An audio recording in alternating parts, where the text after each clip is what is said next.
Documentary TV. His savage methods of persuasion often include torture and brutality. Vyacheslav Ivankov is one of the most feared and respected criminals to emerge from the former Soviet Union. There are those who say Ivankov's reputation is more fiction than fact. What is clear? Vyacheslav Ivankov fled Russia and came to the United States with an agenda.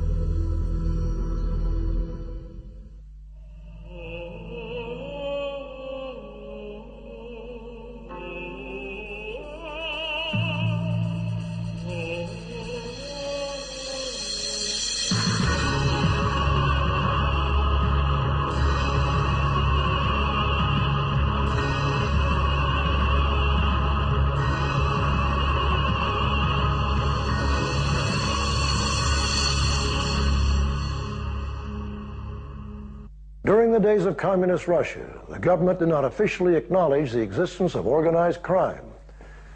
Racketeering was thought to be an American occurrence, giving Soviets a sense of pride. But towards the end of perestroika, a strange new phenomenon began to surface. Restaurants were blown up, people were gunned down in the streets. Rumors of a Russian mafia began to circulate throughout the Soviet Union and the world. In 1996, the U.S. government scored a major victory with the conviction of alleged Russian crime boss, Vyacheslav Ivankov. Vyacheslav Ivankov was born in the early 1940s in the Soviet Republic of Georgia. As a child growing up in Moscow, he resisted the rhetoric of communism and the reputed greatness of Stalin. Many of Ivankov's family members, including his grandfather, had suffered immensely under the ruthless dictator. Maturing into adulthood, Ivankov continued on the path of resistance, never accepting the legitimacy of communism. He excelled in sports and had a very successful amateur wrestling career. Eventually, he was crowned champion and attained a celebrity-type status among many Russians. He did not, for example, come up as part of some kind of street gang or adolescent gang or whatever. He was, from all outward appearances, a fairly typical, normal person who, after what he claims was getting involved in defending a woman's virtue, got arrested, and he was sent to jail. And it was then that he began to make contacts with fellow inmates in the jail, and this began to develop his sense of the possibilities in criminal activity. James Finkenauer is a professor of criminal justice at Rutgers University in New Jersey. He has authored 6 books, most recently The Russian Mafia in America, which takes an in-depth look at Soviet emigre in the United States and their roots in the former USSR. Vyacheslav Ivankov's nickname is Yaponchik. Yaponchik in Russian means little Japanese. As I understand it, the attachment of this nickname to him came about because his face has a certain Asian cast to it. Upon his release from prison, Ivankov began his life of crime, capitalizing upon the Soviet Union's thriving black market economy. In the 1970s, a black market emerged, and this was partly because the money supply was increasingly getting out of the control of the authorities in Moscow. They were providing too much money. And this money fueled a demand within the public for more consumer goods. Demands which couldn't be satisfied by the increasingly inefficient Soviet production system. Yaponchik began to rise in the Soviet criminal world and was reportedly involved in schemes of extortion, racketeering, and drug trafficking. He eventually formed a gang in Moscow called Solntsevskaya. One of their scams was impersonating Soviet police officers and burglarizing the homes of wealthy Russians. People would have reported burglaries or whatever. They were going in to investigate these burglaries, and then they would steal stuff out of the home. They saw this, this role playing as police officers as being an avenue to get into commit criminal activity. He was seen by his fellow professional criminals as a tough guy, as a smart guy, as the kind of guy, stand-up guy, if you will, the kind of guy that if you're forming criminal groups, this is the kind of guy you want. The kind of guy who doesn't back down, the kind of guy who can impose his will on others both physically and mentally, and he's this kind of guy. In 1981, Ivankov was arrested and convicted for robbery, drug trafficking, possession of firearms, and forgery. He was sentenced to serve 14 years in one of the Soviet Union's toughest Siberian prisons. While in prison, Ivankov's stature and reputation continued to grow. He was a hardened criminal who stood up to communists and fought to reform the Soviet prison system. Admired by other prison inmates, Yaponchik was elected to the status of Vor v Zakonia, or thief-in-law, a position held by an elite few professional criminals who are powerful, charismatic, persuasive leaders. These are professional criminals who reject any relationship or involvement with what they consider to be the establishment. They refuse to cooperate with the authorities in any way. They refuse to work. They refuse to participate in education. They just simply reject all formal status quo, initiatives, and they adopt a life of crime. Reject their family, family ties, all those kinds of things. Jim Moody is a former Deputy Assistant Director of the FBI Criminal Investigative Division. He spent nearly 30 years fighting organized crime and is believed to be the first FBI agent to officially visit the Soviet Union. Yaponchik was a thief-in-law. He went through the coronation ceremony. He had been serving a prison sentence in a Soviet prison for torturing and extorting individuals out of their money. So he was a great extortionist, and it was in Russia, and that's what we convicted for last time. Like his predecessors, Ivankov conducted business from prison. Reportedly, he fought for a more aggressive participation in drug trafficking and advocated a war against the Chechens and other gangs in order to break their drug monopoly. While Yaponchik was serving his time in prison, the Soviet Union was undergoing massive progressive reforms by its newly elected leader, Mikhail Gorbachev. Gorbachev's reforms in the 1980s were an absolute prescription of how to make an organized crime problem. I mean, the first thing he did the month he came into office was institute prohibition. And that allowed organized criminals to acquire 10% of the national revenues each year. There was an enormous amount of capital flight from Russia during his years, including money which belonged to the Communist Party, which disappeared into foreign bank accounts. In 1991, Ivankov was released from prison. In that same year, the curtain finally dropped on the Soviet Union, which signified the end of an era. The Federal Bureau of Investigation was informed by the Russian Ministry of Internal Affairs that Ivankov was sent by other Vori, or thieves, to the United States. His mission to take control and organize Russian criminal activities in America. But in order to better understand Ivankov, you must first understand the origins of Russian organized crime. An old Russian mafia leader once said, the Soviet communists were able to get rid of the bourgeoisie and the intelligentsia, but they could never, ever completely crack us. We had our own codes and our own individual way of collective living. We were for Russia, and not for communism.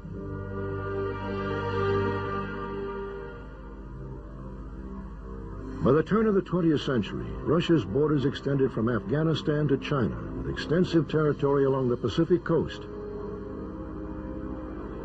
In 1894, Nicholas II, Russia's last Tsar, ascended to the throne. There has always been a great divide between the haves and the have-nots in Russia. After the Russo-Japanese War, Nicholas II was forced to make concessions to reformers, including the creation of an elected legislature called the Duma. With the industrialization of many Western cities, Russian workers began to organize into local political organizations, or Soviets, united under the Social Democratic Party.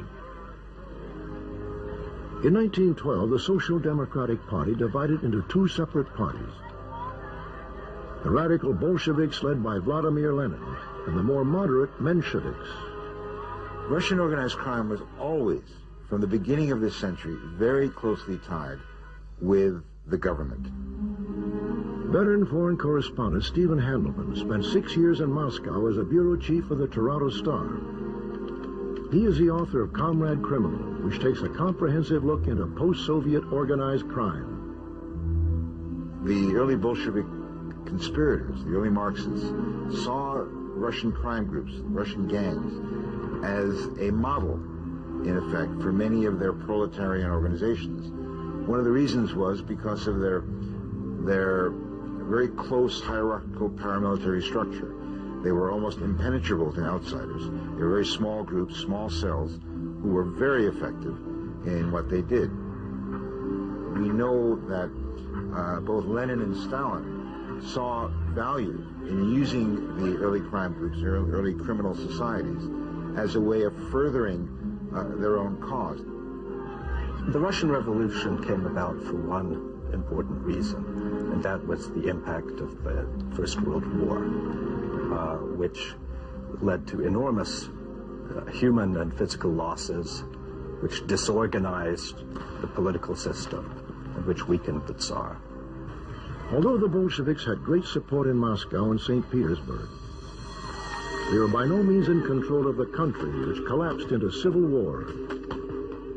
Many of the early Russian crime groups began fighting against the early Bolsheviks, and they began operating in all parts of the country, harassing communist officials. After the death of Lenin in 1924, Joseph Stalin became dictator of the newly formed Union of Soviet Socialist Republics, or USSR. A decade and a half later, Vyacheslav Ivankov was born under Stalin's ironclad rule. Young Ivankov would suffer great family losses due to the strict totalitarian policies of Eastern Europe's most feared ruler. Today, you find some of the older veteran gangster leaders calling themselves the early dissidents. They were the real dissidents of the Soviet state because they actually felt that the communist system was anti-Russian, anti-God, just about everything they believed in. And they saw themselves as the real carriers of the Russian tradition. They themselves called the Vorovskoy Mir, which is the thieves' world. And it was a world of very small, tightly organized criminal groups which were brought together by a very strict and hierarchical code. The leaders of these groups, who were called thieves in law, which meant really thieves within their own law, they were called vori.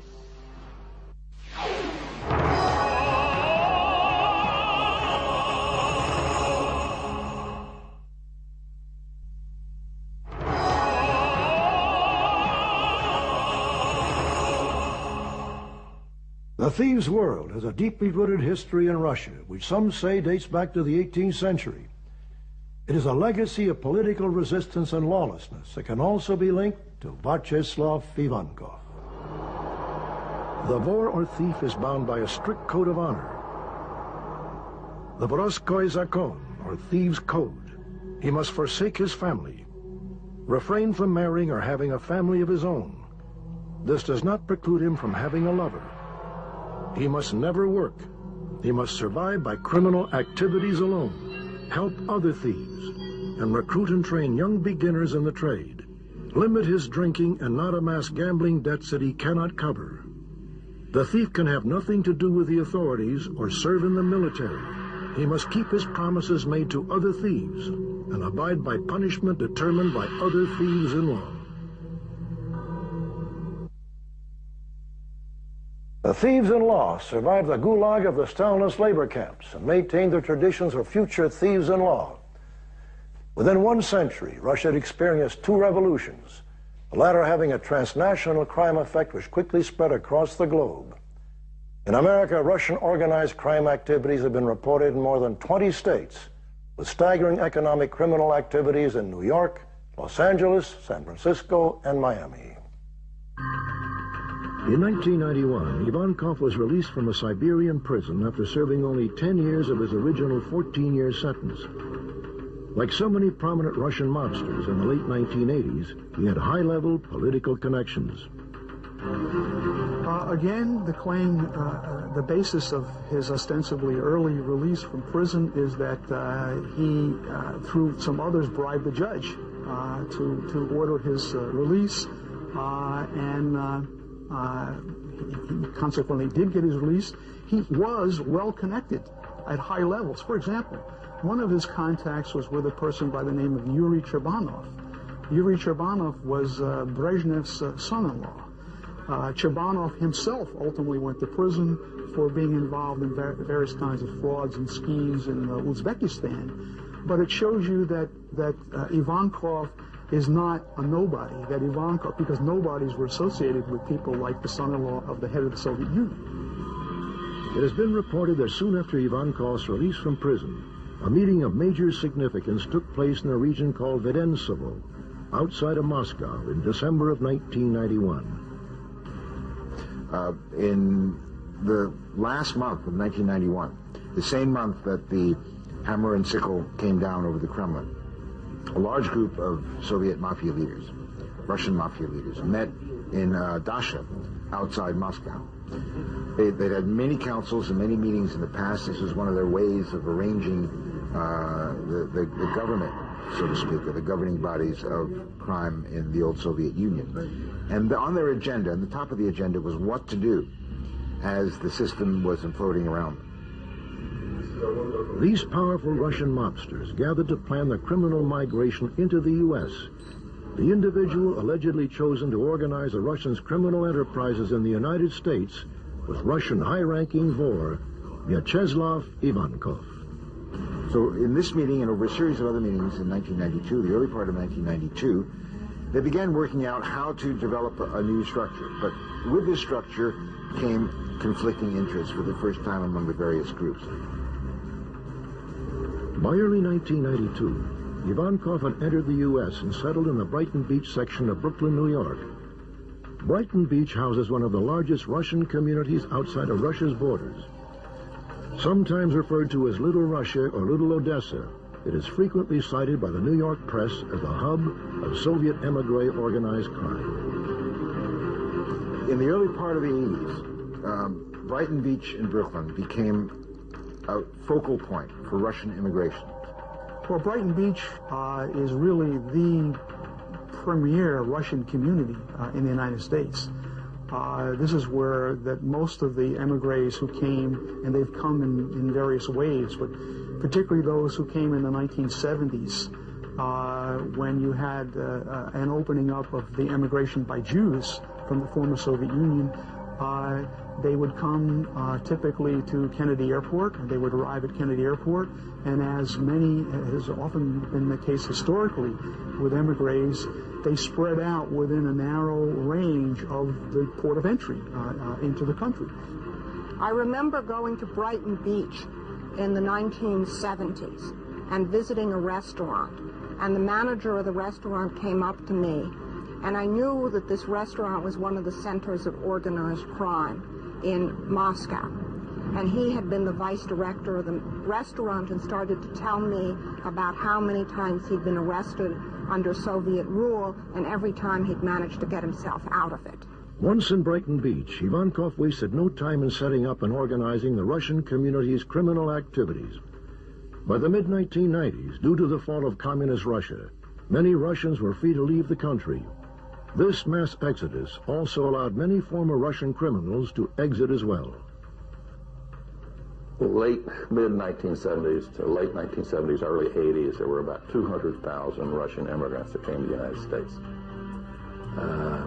About 2,000 of those were hardcore criminals.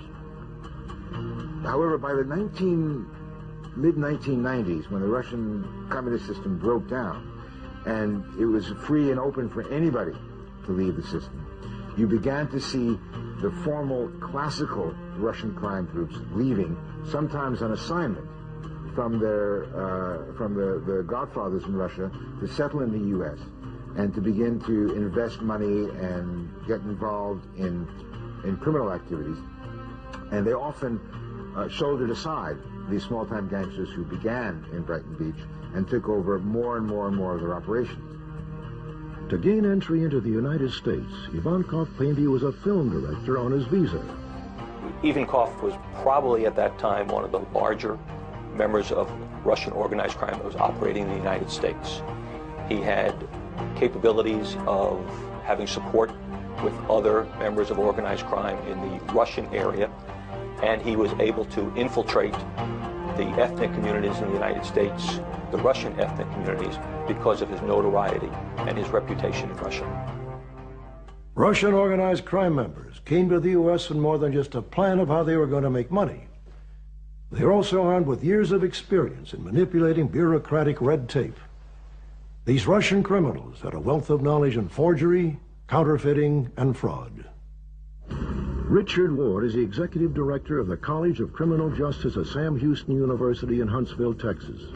The Russian Mafia is an extremely problematic group for law enforcement, and what makes them different is that here you're talking about some extremely bright individuals who are experts at carrying out a whole range of activities that are illegal. Everything from illegal immigration to insurance fraud, to crimes within Russia, to a growing involvement here in the United States.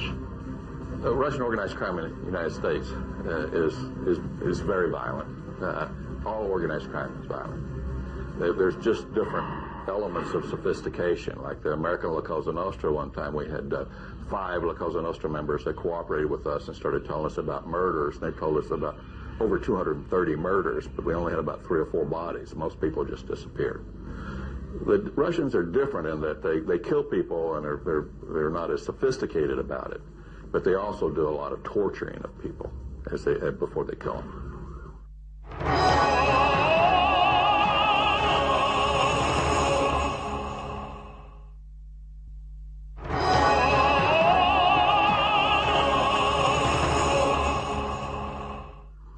One of their most profitable and sophisticated schemes was so complex it confounded all but the highest levels of law enforcement. This scheme was called the Daisy Chain. Russian criminals perpetrated this fraud by first creating a fictitious company which would purchase fuel from the state of New Jersey and transport it across state lines into New York.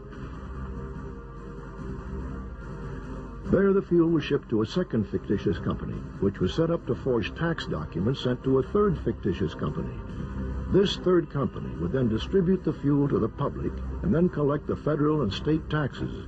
These taxes were pocketed by the criminals. By the time the government attempted to collect the taxes, the companies had vanished without a paper trail. The Daisy Chain.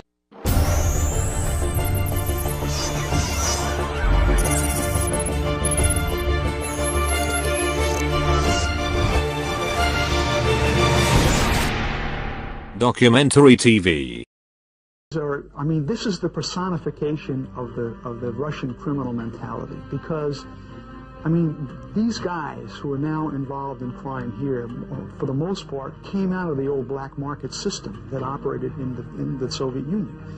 And this scheme is made to order for them. For one bug that was placed on John Gotti revealed that he wanted to hire some of these smart Russians to run a tax evasion scheme on the gasoline. So they controlled the gas stations within their territory, but they couldn't do the complex mathematical computations to deprive the U.S. government of tax revenues. So teaming up with these smart Russians, as they said, they were able to deprive the U.S. of $250 million in tax revenues. The Russians, in exchange for protection from the Italian Mafia, gave Gotti a piece of the fuel scam action. Vyacheslav Ivankov, who in Russia had admired the New York mob boss, would attempt to emulate his idol and take control of Russian organized crime in America. Ivankov posed as a police officer and entered homes under the guise of official business. He was a thief, he was a thug, but he was smart, and he was in New York. He became the personification of the so-called Russian Mafia in America, particularly in the eyes of law enforcement and the New York press. As the highest-ranking member of the thieves' world in America, Ivankov brought with him a legacy of brutality and a tradition of surviving outside of governing rules. To say that he was the major figure in the United States, yes, he was. There's no question in our mind about it. There was no question in the Russian authorities' mind about it. You have to kind of understand that Ivankov's reputation is even bigger in Russia than it is in the United States. The news of his arrival in Brighton Beach sent fear throughout the community, which would ultimately become his base of operation. Yaponchik quickly began to organize and establish front companies for his illegal activities. The illegal activities that he was in were extortion, prostitution, some gambling, narcotics. And he never really left extortion. He was always involved in extortion. And he also was very active in money laundering. Now, some of the companies that he used in money laundering, we don't know whether they were actually participants in it voluntarily, because he's still a strong-armed man. He's noted for torturing people and extorting them at the same time. So some of the people that were working with him were actually victims at the same time. He paid a Russian woman who had become an American citizen $15,000 to marry him so he could gain resident status. It was business as usual for the career criminal, but the FBI had become aware of his presence in New York and quickly began building their case. Primarily, his base of operations throughout the metropolitan area, New York City. But obviously, because of his ethnic background in the Russian community, he spent a lot of time in Brighton Beach, because of the community nature, because of the people that were there. He also spent a lot of time in Miami, Los Angeles, and Denver, and he was able to utilize contacts in those communities with other members of the Russian community to foster his criminal activities. I first became aware of Ivankov whenever I was talking to the Russian authorities and asked them to help us identify the major criminals in the United States that came out of Russia. And they provided me the name of Ivankov. Well, when we first started looking at Ivankov, he was bouncing from one city to another. He was primarily in New York City, but he was in Boston, and he was in Denver, and he was in Los Angeles, and he was in Miami, and he was in San Francisco. Then he may go back into Russia to meet with other thieves. So he was bouncing around. And we had a difficulty in identifying where he really was or who he really was. And we found out later, whenever he was arrested, that he actually had 7 passports. As you investigate organized crime, there's a few things that you have to understand dealing with professional criminals. Their strength is their secrecy. Their weaknesses is their secrecy. But their weaknesses also is they cannot stop conducting illegal activity. If they ever stop conducting illegal activity, they lose their position in organized crime. So regardless of what's going on, they have to continue conducting illegal activities. The Ivankov investigation was initiated in the early 1993 timeframe. We were working primarily ad hoc investigative activities with the New York City Police Department to focus on Ivankov's criminal enterprise. We were able to utilize the investigative expertise from the FBI in Manhattan and also the New York City Police Department to focus on Ivankov's activities. He was primarily active in Russia, but he also had some involvement in some activities in Israel and the United States. Kevin Donovan is a special agent in charge of the New York division of the FBI, which houses the Russian Organized Crime Task Force. In operation since the early 1990s, this special branch investigates organized crimes perpetrated by Soviet emigres. Since the early 1990s, we have worked ad hoc task forces with members of the New York City Police Department and other law enforcement agencies to focus on criminal activities. The use of task forces by the New York office is not something that's new. We have focused on criminal activities in drugs, organized crime, terrorism, and violent crimes through the use of task forces. In 1995, 3 years after Ivankov entered the United States, he became involved in a scheme to extort several $1 million from a Wall Street investment advisory firm operated by 2 Russian-born businessmen. Clearly, they were targeted because they were Russians. They were targeted because they were seen to be successful businessmen in this country. If they're successful businessmen, they must have financial wherewithal. Therefore, they make lucrative targets for this.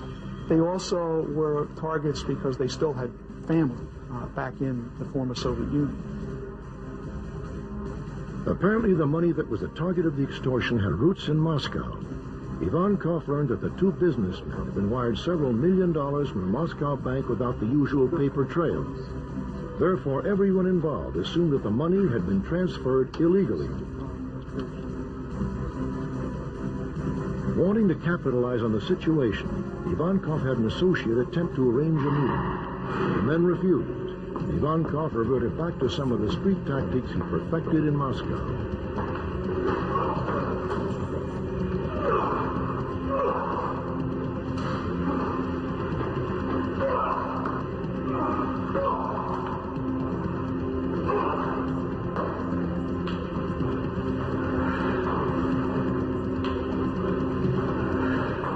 The father of one of the businessmen was beaten to death on a Moscow subway station platform.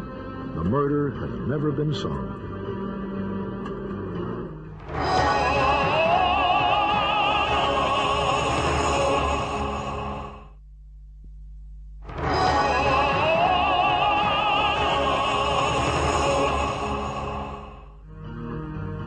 It became brutally apparent that there was no way of escaping Ivankov and his associates. Or was there? We became aware of the scheme that he was involved in through the victims. The victims came forward, and as a result of the victims' cooperation, we were able to again engage in sophisticated investigative techniques to bring this case to a logical conclusion. From his cellular phone, Ivankov ordered his associate to set up a meeting with the two businessmen.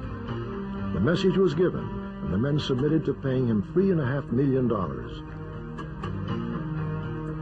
Another Ivankov henchman then drew up the papers documenting the amount of money that was to be paid. Everyone agreed, and the papers were signed. A few days later, on June 8, 1995, Ivankov was charged with extortion. We hope to identify his entire organization and to develop a significant prosecution of them. And we really wanted to put him in jail for the rest of his life. In Russia, they don't have long prison terms.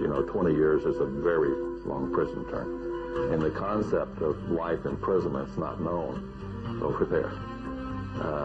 However, we were unsuccessful doing that because of the investigation, the way the investigation went.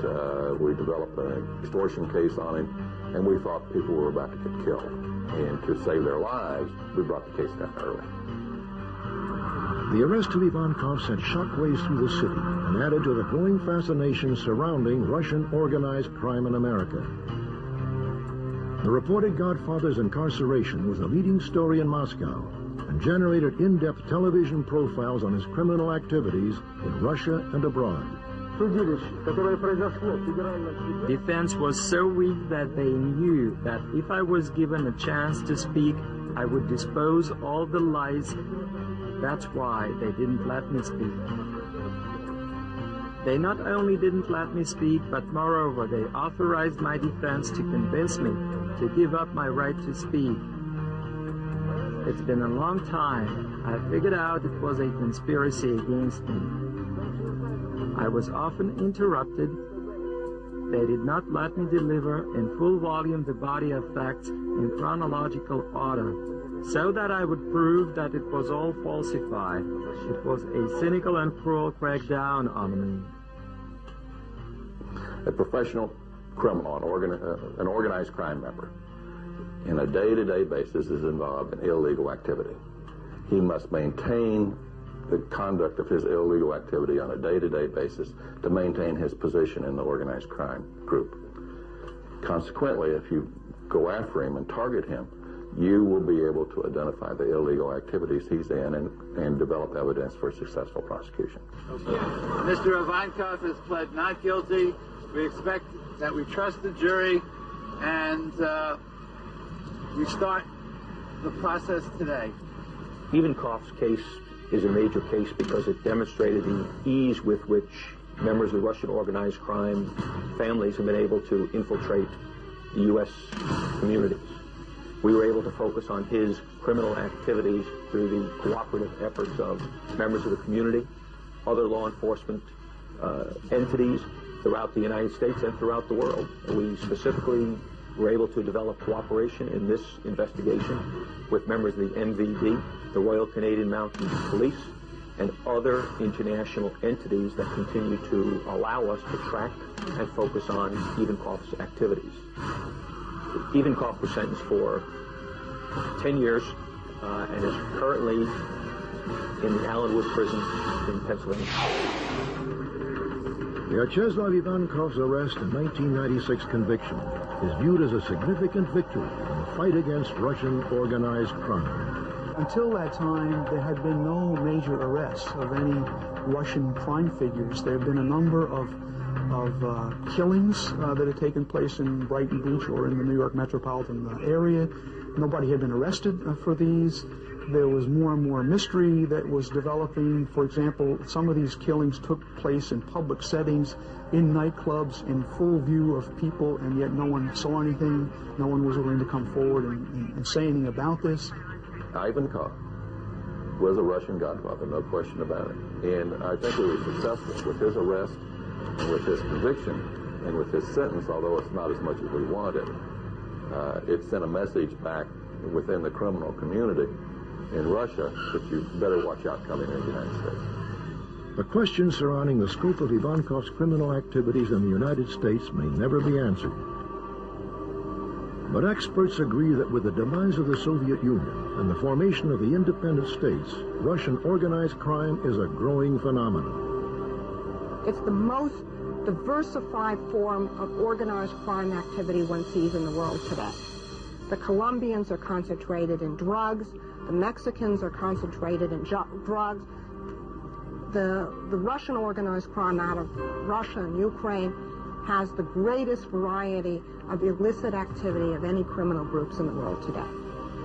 What I find doubly fascinating about Russia is that you have a phenomenon where you once had a classic crime world, where there's a classic underworld, which is basically located in the prison camps of Russia, who ran, for the most part, the black economy of the Soviet Union for 40 or 50 years. It knew very well how to act as manipulators and wheelers and dealers in that system. They have, in effect, handed on their power and their influence and their methods to what is, in a sense, a new generation of Russian criminals, who are, in Russian, called autoriteti, or authorities, who are much closer linked with the government itself. Many of them are former KGB, former army, former Communist Party apparatchiks, who are very well versed in the official world of operating in Russia.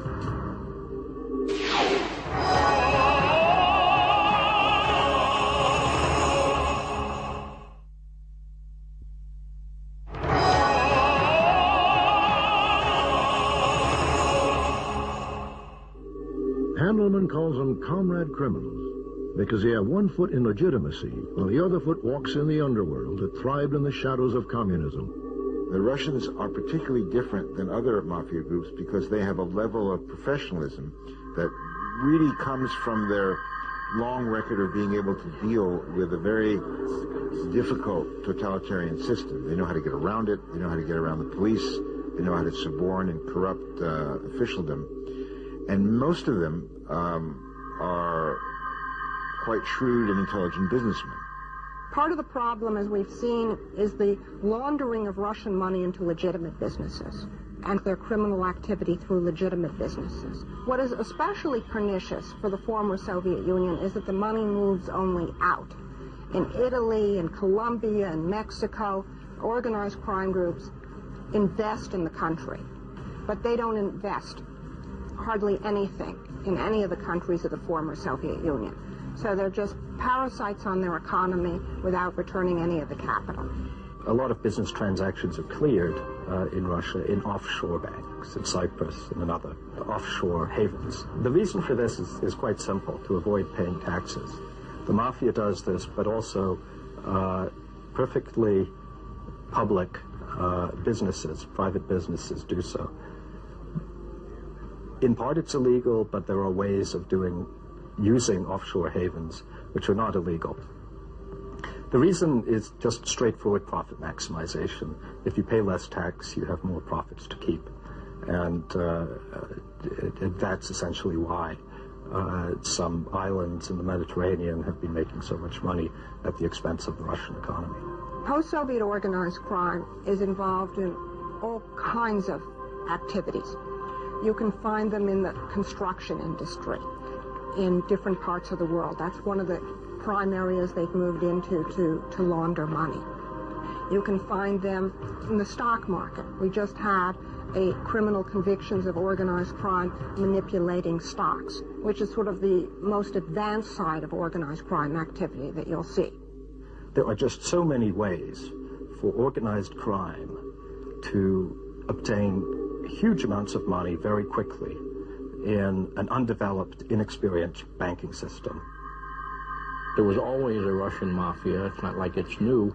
It's just that the breakdown, if you will, of the social structure, the breakdown of the economy offered opportunities for the organized criminal groups to take over. And they've taken over a whole large segments, if you will, of the economy.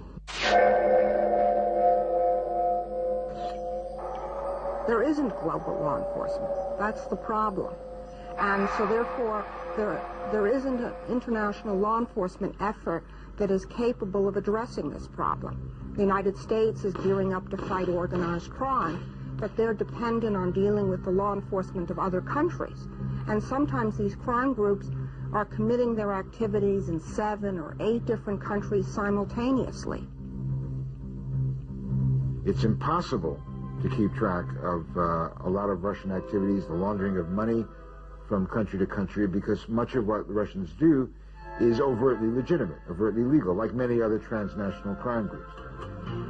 Lately, law enforcement in America has had some success, has been able to get into some of these groups, and they've been able to nab a couple of key leaders who've been operating in America. But it's still very much of an uphill battle. To this day, Ivankov proclaims his innocence and believes that his arrest and subsequent conviction was a result of a conspiracy concocted by the FBI and the Russian government. They would never treat in the same way a representative of any other nation. My right for the final word was taken away from me. I tried several times to say something. My defense said no to that.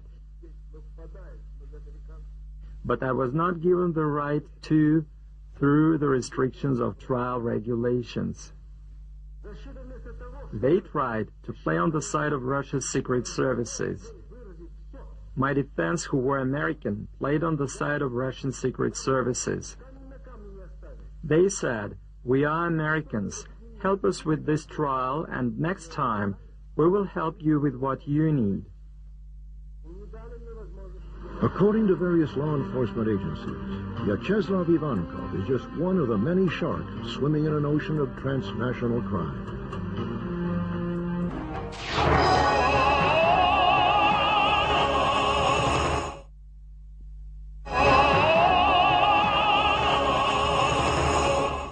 It is estimated that Russian organized crime is operating in 50 countries around the world. Well, I can hardly think of any place in the world that they don't operate.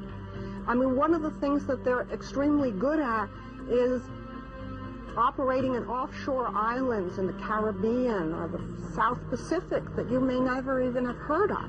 The challenges facing law enforcement in dealing with organized crime really focus on communication, intelligence, and cooperation in the legal systems.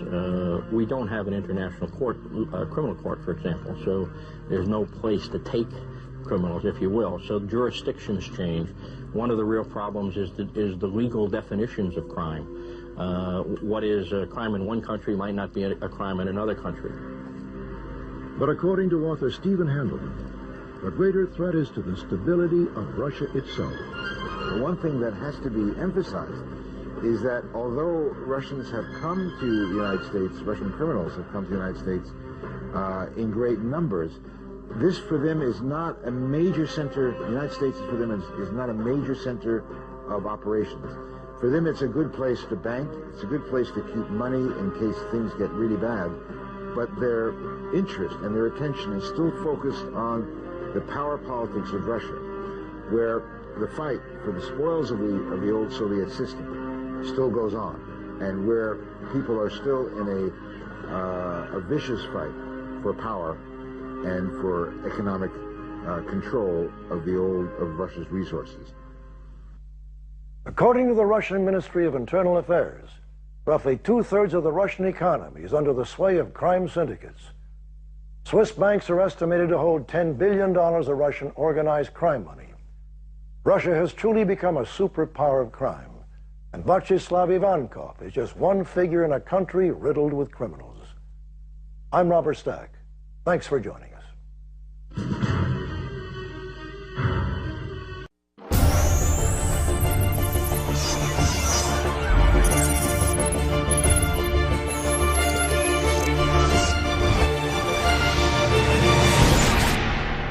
Documentary TV.